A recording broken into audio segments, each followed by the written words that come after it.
कल वाणी चल रही थी 10/1/66 की,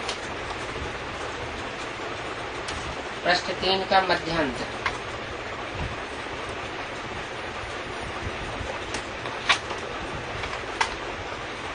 बात चल रही थी सभी आत्माएं प्रवेश करती है, तो शरीर में प्रवेश करती है। परमधाम में आत्मा निराधार रहती है। परमधाम में आत्मा जो निराधार रहती है, इस सृष्टि पे आकर के शरीर में प्रवेश करती है। तो ऐसे ही ब्राह्मणों की आत्माएं जिनमें पितर प्रवेश करते हैं, वो पितर जरूर जिस शरीर में प्रवेश करते हैं, वो शरीरधारी अपने स्वरूप को भूल जाते हैं। यहाँ मैं प्रकृति का आधार लेकर के प्रवेश करता हूँ। माना मनुष्य आत्माओं की प्रवेशता में और मुझ आत्मा सुप्रीम सोल की प्रवेशता में अंतर है। मनुष्य आत्मा है प्रकृति को वश में करके नहीं प्रवेश करती, और मैं प्रकृति का आधार तो लेता हूँ लेकिन वश में कर लेता हूँ। तो इस तरह मैं जरूर ब्रह्मा में प्रवेश करूंगा, और क्या करूंगा। आत्मा तो सब प्रवेश करती है, शरीर में प्रवेश करती है, ब्राह्मणों को खिलाते हैं तो भी आत्मा आती है। अशुद्ध आत्मा प्रवेश करती है, शरीर को चलाने वाली आत्मा ही है। आत्मा बिगड़ कोई भी कर्मेंद्रिय काम नहीं कर सकती।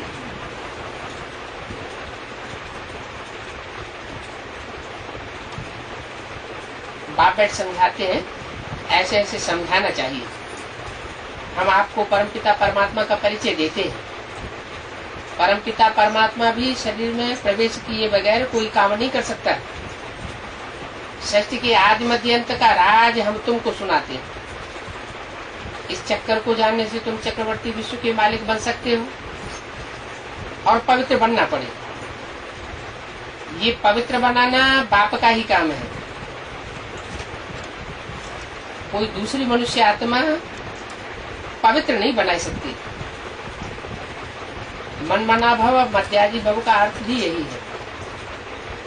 मन मना भव, मन मेरे में रमा दे, मेरे में मन तिरोहित कर दे, अपने संकल्पों को मेरे संकल्पों में मर्ज कर दे। और जब इतना कर देगा तो जो भी कर्म होंगे वो सब भगवान के लिए होंगे। यही पवित्र बनने की बात है। जो पवित्र बनेगा उसका मन भी परमात्मा में ही लगेगा, उसके कार्य भी परमात्मा में लगेगा। ये है नटसेल में बात। देह के सब धर्म छोड़ अपन को आत्मा निश्चय करो।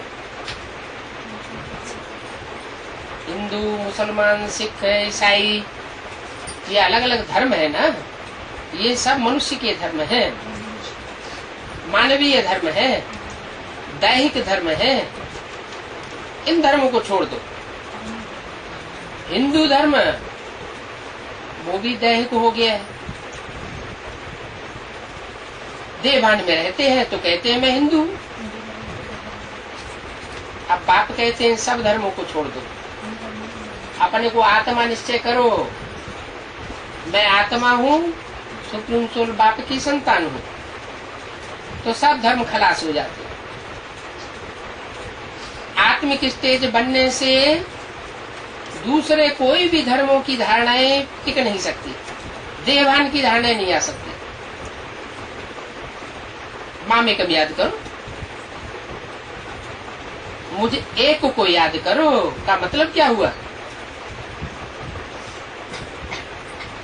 एक बिंदी को याद करने की बात नहीं है। माने वो बिंदी जिस साकार स्वरूप में प्रवेश करती है, साकार तन में प्रवेश करती है, उसको याद करो। और बिंदी सहित याद करो। ऐसे नहीं सिर्फ शरीर शरीर याद आता रहे। शरीर प्लस सुप्रीम सोल, साकार प्लस निराकार ज्योति बिंदु, दोनों की जो याद होगी उससे तुम्हारी आत्मा में एकाग्रता तीव्र गति से बढ़ेगी। जो तुमको नॉलेज दे रहे हैं उस एक को याद करो। माना नॉलेज बिंदु डायरेक्ट नहीं दे सकता। नॉलेज देने के लिए वो शरीर धारण करता है, मुख से बोलता है।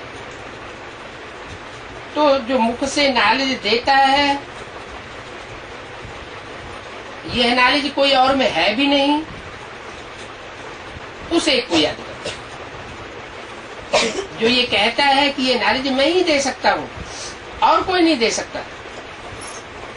अभी तुम नॉलेज लेते हो, फिर प्रारब्ध भोगेंगे।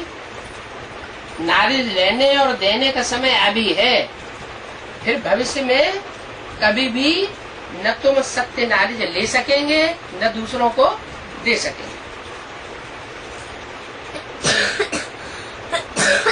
वहां नॉलेज की दरकार ही नहीं रहेगी, क्योंकि पावन बन जाएंगे तो नॉलेज की बात ही नहीं।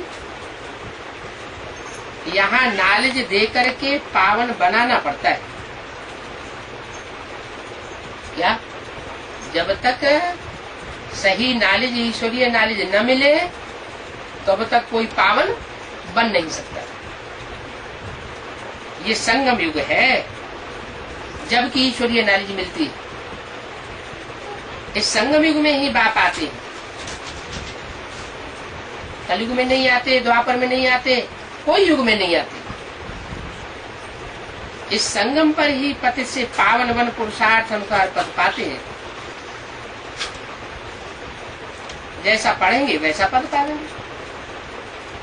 मनुष्यों की बुद्धि में बाप का परिचय देना है और सृष्टि चक्र का राज भी समझाना है। इसमें मेहनत लगती है। कितने माया के तूफान आते हैं, उन तूफानों को कोई तो बतलाते हैं, कोई तो बतलाते भी नहीं कि बाबा हमको ये है तूफान माया का इस तरीके से आया। लज्जा आती रहती है।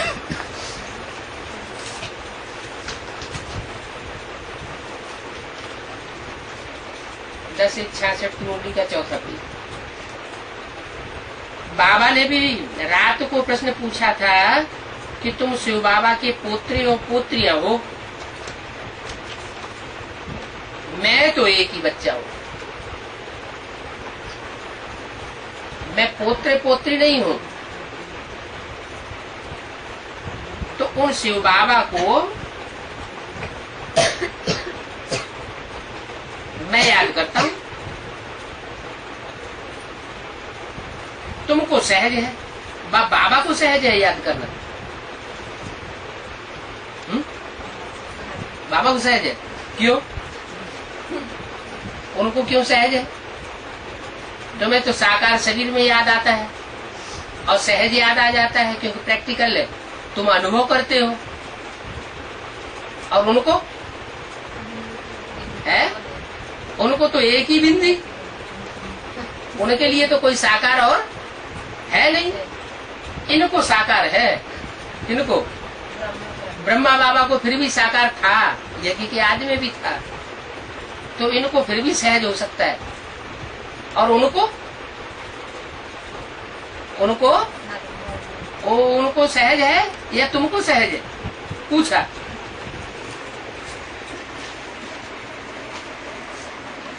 उनकी बुद्धि में बाबा कहने से बिंदी ही याद आ गई। क्या कहा? जिस मुकर्रर रथ में प्रवेश करते हैं उनकी बुद्धि में क्या याद आवेगा?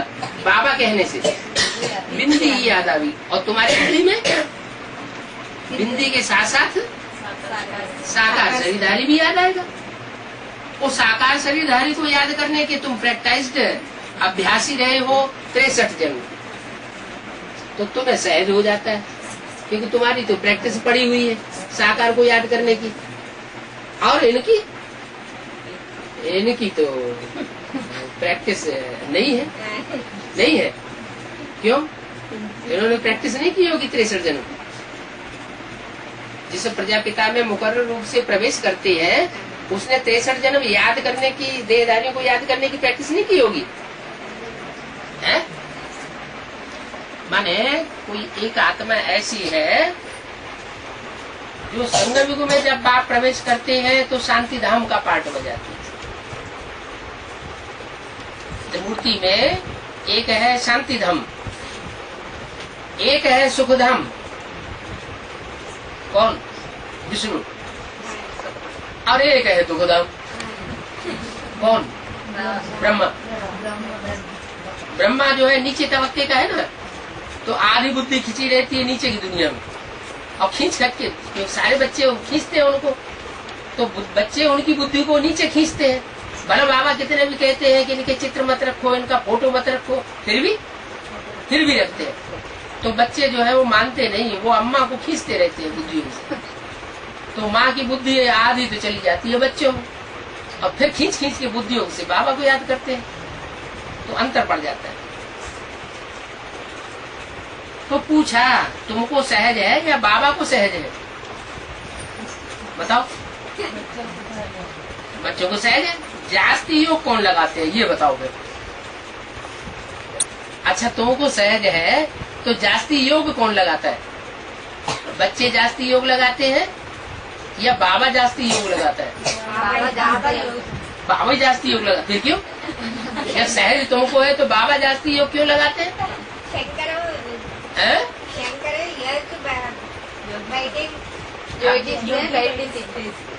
शंकर योग में बैठता है, तुम भी बैठ जाओ।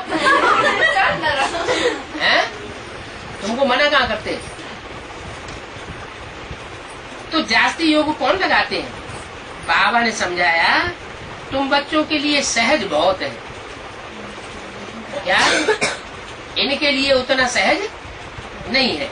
इनके लिए रामकृष्ण की आत्माओं के लिए इतना याद करना सहज नहीं है। बाबा के ऊपर तो कितना बोझ है, सहज क्यों नहीं है? ये कौन से बाबा की बात हुई है? कौन से बाबा के ऊपर बोझ है? शिव बाबा के ऊपर या ब्रह्मा बाबा के ऊपर? हाँ, ब्रह्मा बाबा को बोझा महसूस होता है। शिव बाबा को तो बोझा की बात ही नहीं। तो इनके ऊपर बोझा बहुत है। सबसे आगे बाबा है तो माया के तूफान भी पहले इनके पास आते हैं।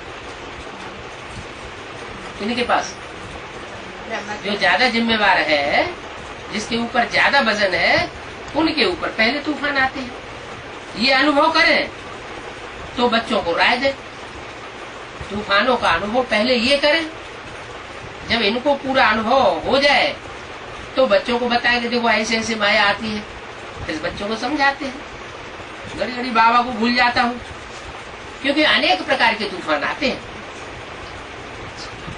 इतने तूफान आते हैं कि कभी कभी तो नींद ही फिट जाती है। सारी रात ब्रह्मा बाबा को नींद भी नहीं आती थी। अनेक प्रकार के स्वप्न भी आते रहते हैं। अरे क्या स्वप्न और संकल्पों का संबंध है ना? सारा दिन जैसे जैसे संकल्प चलते हैं वैसे वैसे रात में स्वप्न भी आ जाते हैं। फिर कह देता हूँ अच्छा माया तुमको जितना खेलना हो सो खेल लो। क्या माना बाबा हेल्पलेस हो जाती है। गायब हुआ है जिनके मत्थे मामला,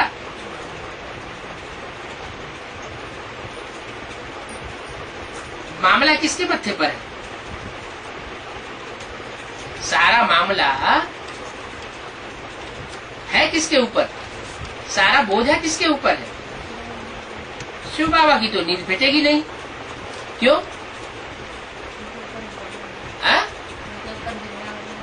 शिव बाबा के ऊपर कोई जिम्मेवारी नहीं। हाँ माना जो शिव बाबा है वो सुप्रीम सोल के ऊपर डाल देता है सब कुछ है, और खुद हल्का फुल्का होके रहता है। और ब्रह्मा बाबा बोझ अपने ऊपर ले लेते हैं। लेकिन अव्यक्त वाणी में अब क्या बोला जा रहा है? तुम बच्चों को बोझ अपने ऊपर नहीं रखना चाहिए। अगर अपने ऊपर बोझ रखेंगे तो बोझ महसूस होता रहेगा। तो शिव बाबा की तो नींद नहीं पीटेगी। कितने ढेर बच्चे हैं, कोई खराब हो पड़ते हैं, कोई क्या करते हैं, कितने ख्यालात चलते हैं। भले इसमें बाबा की प्रवेशता है, फिर भी शिव बाबा को याद करना तुम बच्चों के लिए सहज है। क्या? भले इसमें शिव बाबा की प्रवेशता है, लेकिन शिव बाबा का प्रवेश करने का मतलब ये नहीं कि इसमें मैं प्रवेश करता हूँ तो इसको छूट दे दूंगा।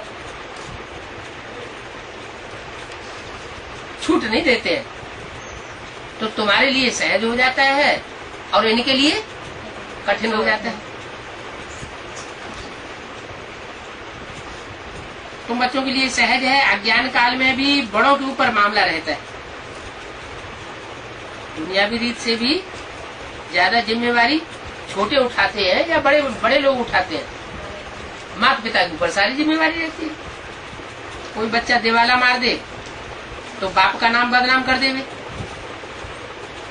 तो बाप ये ध्यान रखना पड़े बाप को, क्या ये बच्चा कहीं मेरा दिवाला न मार दे, तो बाप को ध्यान देना पड़ता है। बाप भलवानप्रस्थ अवस्था में होगा तो भी उनकी अवस्था डगमग हो जाएगी, नींद फिर जाएगी, कहीं ये हमारी आबरू न गवा दे। तो बाप के ऊपर भी मामला रहता है रचना की पूरी संभाल करने के लिए। बाप भी बंधायमान है। सतयुग में तो तुम यहाँ का वर्षा पाते हो, वहां कोई तकलीफ की बात होती नहीं है, वहां नींद फिटने की बात नहीं है। क्योंकि यहाँ जो वर्षा पा लिया वो वहां जन्म 21 जन्म तक चलता रहता है। नींद फिटने की वहां कोई बात नहीं है। तो किसको भी ये सृष्टि चक्र का राज समझाना बहुत सहज है। ये नॉलेज बाप ही बतलाते हैं और ये है राजयोग। जो राज की बातें हैं वो सन्यासी नहीं सिखला सकते, क्योंकि सन्यासी हठयोगी है। क्यों हठयोगी है? क्योंकि उन्होंने जन्म जन्मांतर जो झूठी बातें सुनाई है और इस जन्म में भी जो झूठी बातें सुना रहे हैं, उन बातों पर हठ पकड़ के बैठ जाते हैं कि हम ही सच्चे हैं, परमात्मा सर्वव्यापी है। वो परमात्मा को एक व्यापी की बात को मानने के लिए तैयार नहीं होते। तो वो हठयोगी सन्यासी ये राजयोग सिखला ही नहीं सकते। वो भारत को स्वर्ग व श्रेष्ठाचारी बना ही नहीं सकते, खुद ही भ्रष्टाचारी। क्योंकि जन्म तो भ्रष्टाचार से होता है ना। क्या सन्यासियों का जन्म भ्रष्टाचार से होता है और हमारा जन्म भ्रष्टाचार से होता है। हम ब्राह्मण है या शूद्र है? अभी ब्राह्मण है। तो ब्राह्मणों का जन्म श्रेष्टाचार से होता है भ्रष्टाचार से? हाँ, ब्राह्मणों का जन्म तो श्रेष्टाचार से ही होता है, क्योंकि मुख की पैदाइश है। लेकिन जब ब्राह्मण तो याद नहीं रहता, संगम युग याद नहीं रहता, बाप याद नहीं रहता, तो क्या होता है? माया पछाड़ देती है और फिर हम अपने को कलयुग समझने लगते हैं। जैसे दुनिया चलती है वैसे हम भी चलने लग पड़ते। तो हमको भी याद आता रहता है लौकिक बाप, लौकिक दुनिया। जब लौकिक बाप और लौकिक दुनिया याद आती है तो हम भी भ्रष्टाचारी हो गए। क्यों? क्योंकि हमको लौकिक बाप ने जब देवान है तो हम लौकिक बाप के बच्चे हुए, हम भी भ्रष्टाचारी इंद्रियों से पैदा होने वाले हो गए, जैसे सन्यासी भी भ्रष्टाचारी इंद्रियों से पैदा होते हैं। तो उन सन्यासियों का जन्म भ्रष्टाचार से होता है। सतयुग में तो पवित्रता होती है, वो है पवित्र दुनिया और ये है अपवित्र दुनिया। वृक्ष से पैदा होने वाले को ही भ्रष्टाचारी कहा जाता है। क्या कहा है? विष से पैदा होने, विष किसे कहा जाता है? विषय विकार। विष बनता कब है? हैं? विष कब बनता है? जब दुनिया में व्यभिचार होता है तो विषयी बन जाता है। जितना जितना व्यभिचार बढ़ता जाता है उतना आदमी विषयी विकारी बनता जाता है। सत्य को त्रेता में व्यभिचार नहीं होता, इसलिए वहाँ श्रेष्ठाचारी देवताएं होते हैं और श्रेष्ठाचारी होने के कारण वो जन्म जन्मांतर का सुख भोगने के आदि बन जाते हैं। शरीर ही भ्रष्टाचारी है, तब तो स्नान करने जाते हैं। भ्रष्ट इंद्रियों से जो पैदाइश होती है वो गोमूत्र की तो पैदाइश कही जाएगी। तो जो मूत्र पलीती पैदाइश है उनको अपने शरीर को स्नान कराने की दरकार पड़ती है। इस पर भी अखबार में बहुत पड़ा हुआ है। वास्तव में है सब कपोड़े। यहाँ तो नई दुनिया के लिए बाप नई बातें बतलाते हैं। क्या नई नॉलेज है? किस लिए? नई दुनिया स्थापन करने। जो पुरानी पुरानी बातें हैं शास्त्रों की वो तो वो देहधारी धर्मगुरु समझाते रहते हैं, तो दुनिया पुरानी ही बनी रहती है। जब मैं आकर के नई नॉलेज सुनाता हूँ तब नई दुनिया की स्थापना होती है। तो नॉलेज सुनाने वाला बाप है। मनुष्य बेचारे बहुत मुझते हैं, कहते हैं शास्त्रों में तो यही लिखा हुआ है। अरे बाप ने बताया है शास्त्र सब भक्ति मार्ग के। ये शास्त्र कोई मैंने बैठ करके नहीं लिखे, जैसे और धर्म पिताओं ने शास्त्र लिखे नहीं है। क्राइस्ट ने कोई बाइबल नहीं लिखी, मोहम्मद ने कोई कुरान नहीं लिखी, गुरु नानक ने कोई क्या नाम जो गुरु ग्रंथ साहब है वो नहीं लिखा। वो तो धर्म पिताएं जो अपनी बात कहे जाते हैं धर्म से स्थापना संबंधी, उन बातों को कई सालों के बाद फिर लिखना शुरू किया जाता है। वो लिखते हैं फिर वो ग्रंथ बन जाते हैं।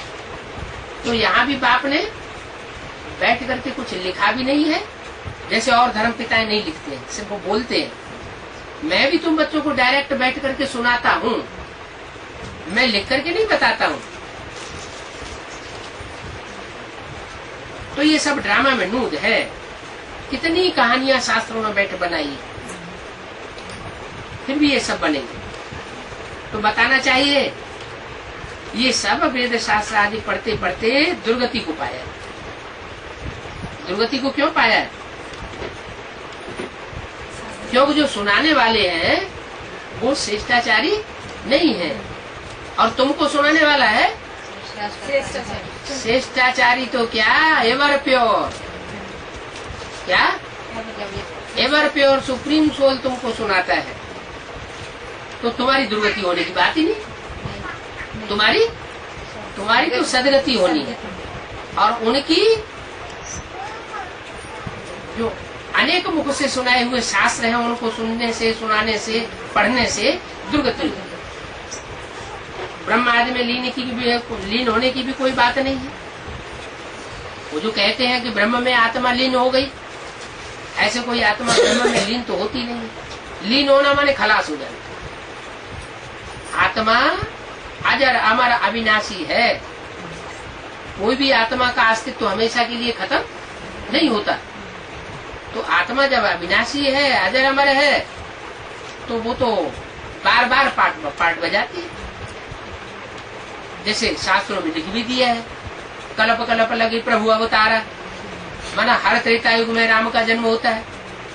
तो जब हर त्रेता में राम वाली आत्मा जन्म लेती है तो अजर अमर अविनाशी हो गई ना। लीन होने की बात कहाँ से आ गई? तो ब्रह्म आदि में लीन कोई नहीं होता। ये लीन होने की भी बात कहाँ से शुरू हुई है? संगम युग में जो ब्राह्मणों की दुनिया में जो देहधारी गुरु लोग ब्राह्मण हैं, वो भी ये समझते हैं कि हम ब्रह्मा बाबा को याद करते करते ब्रह्मा में लीन हो जाएंगे। अब ब्रह्मा में कोई लीन तो हो नहीं सकता। ब्रह्मा का पार्ट ब्रह्मा का ही रहेगा और तुम्हारा पार्ट तुम्हारा ही रहेगा। ब्रह्मा तो 16 कला संपूर्ण फर्स्ट प्रिंस दुनिया का बनता रहेगा। तुम कहोगे हम भी ब्रह्मा जैसा पुरुषार्थ करके ब्रह्मा में लीन हो जाए, ब्रह्मा बन जाए, हम भी कृष्ण के रूप में जन्म लें, सो तो हो नहीं सकता। हाँ, ये हो सकता है कि वो फर्स्ट प्रिंस बनता है, तुम सतयुग के सेकंड प्रिंस बन जाओ, थर्ड बन जाओ, फोर्थ बन जाओ, इतना तक हो सकता है। तो ब्रह्म में कोई लीन नहीं हो सकता। ये सब गपोड़े हैं। तो ऐसे ऐसे तुम बच्चों को मुरली चलानी चाहिए। मुख्य बात है बाप नॉलेजफुल है और पतित पावन। क्या बाप ज्ञान से भरा पूरा है, वो है ज्ञान का सागर। तो जो ज्ञान का सागर है वो ही पतितों को पावन बनाने वाला है। जो ज्ञान के टुबके हैं, माना छोटे छोटे गड्ढे गड़ीचियां हैं, छोटे छोटे तालाब हैं, छोटे छोटे सागर हैं, वो पतितों को पावन नहीं बनाए। या नदियां हैं, वो नदियां पतितों को पावन नहीं बना सकती, क्योंकि उनमें अपना जल नहीं है। ज्ञान सागर बाप में तो सदैव जल ही जल है।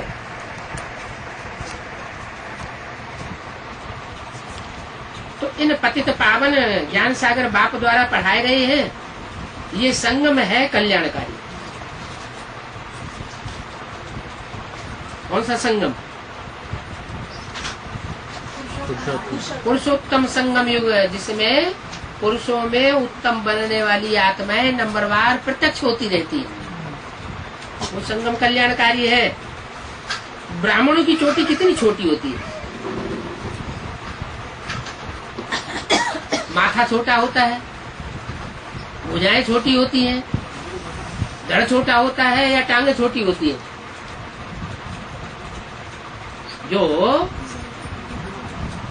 विराट रूप दिखाया है, उस विराट रूप में कौन सा अंग छोटा होता है चोटी के मुकाबले? है जो ब्राह्मणों की चोटी दिखाते हैं ना, वो चोटी ही सबसे छोटी है। वो ज्यादा लंबा समय नहीं है। ऐसे ही समय के अनुसार, काल चक्र के अनुसार, ये ऊपरी हिस्सा हो गया विराट रूप का सतयुग, ये भुजाओं का और पेट, ये क्या नाम, छाती का हिस्सा हो गया त्रेता युग, और पेट और जंघाओं का हिस्सा हो गया द्वापर युग, और बाकी नीचे का हिस्सा हो गया कलयुग।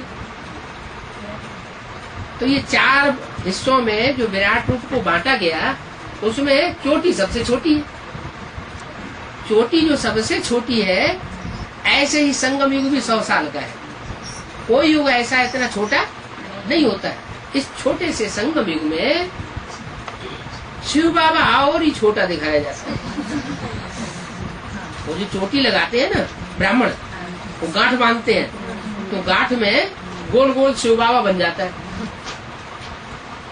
तो संगम युग कल्याणकारी है, बहुत छोटी छोटी है, लेकिन है ये सर्वोत्तम। ये सब बातें सिमरन करने में बड़ी खुशी होती है। तुम जानते हो, इस नारी पढ़ने से हम देवता बनेंगे, पढ़ने से ही हम देवता बन जाएंगे। क्या वो मनुष्य गुरुओं की नारी पढ़ते पढ़ते तो हम क्या बन गए? देवता से मनुष्य, और मनुष्य से हैं राक्षस जैसे बन गए। हाँ, राक्षसों का काम होता है सुबह से शाम तक दूसरों को दुख देना। तो हम मनसा से, वाचा से, कर्मणा से दूसरों को दुख ही दुख देते रहते हैं। तो ये दुख देने की जो शूटिंग है, वो तुम बच्चे तब करते हो जब तुम श्रीमत पर नहीं चलते, बाबा को याद नहीं करते। तो नंबरवार होते हैं, बैरिस्टर भी नंबरवार होते हैं। कोई तो एक एक केस में लाख रुपया कमा लेते हैं, कोई 150 रुपया भी मुश्किल कमाते होंगे सारे दिन में। 5 रुपया, अरे ऐसी बैरिस्ट्री की पढ़ाई पढ़ने से क्या फायदा हुआ है? जो 5 रुपया दिन में कमाए, ये भी पढ़ाई है। कितनी सीमत पर चलेंगे, जितना चलेंगे उतना अच्छा। जो पूरा श्रीमत पर चलेगा तो पूरा ही विश्व का बादशाह बन जाएगा। श्रीमत को ठोकर लगाई तो जैसे अपने भाग्य को, अपने पद को ठोकर लगा दी। सच्चे दिल पर सच्चा साहब राजी होगा। क्या अपने दिल की सच्चाई से पूछो, मैं पूरी श्रीमत पर चलता हूँ। बाबा मुरली में जैसे जैसे हमको पढ़ाई पढ़ाए रहे हैं, मैं वैसे वैसे चलता हूँ। उल्टा काम अंदर खाता रहेगा। अगर श्रीमत के बरखिलाफ उल्टा काम किया तो दिल के अंदर खाएगा जरूर। फिर अंत में वो पाप सामने आ जाएंगे, पद भी भ्रष्ट हो जाएगा। बाप का बनकर के पाप तो जरा भी नहीं करना चाहिए। क्या कहा है? बाप का बनकर, बाप का बनकर का मतलब क्या हुआ? बाप के ऊपर सरेंडर हो गए हैं, दुनियादारी से उद्योग तोड़ दिया और दुनिया को ये दिखा दिया कि हम बाप के बन चुके हैं। तो 1% श्रीमत की बरखिलाफी नहीं होनी चाहिए। जरा भी पाप किया तो 100 गुना बोल चढ़ता है। अच्छा, बच्चों को याद कर गुड मॉर्निंग।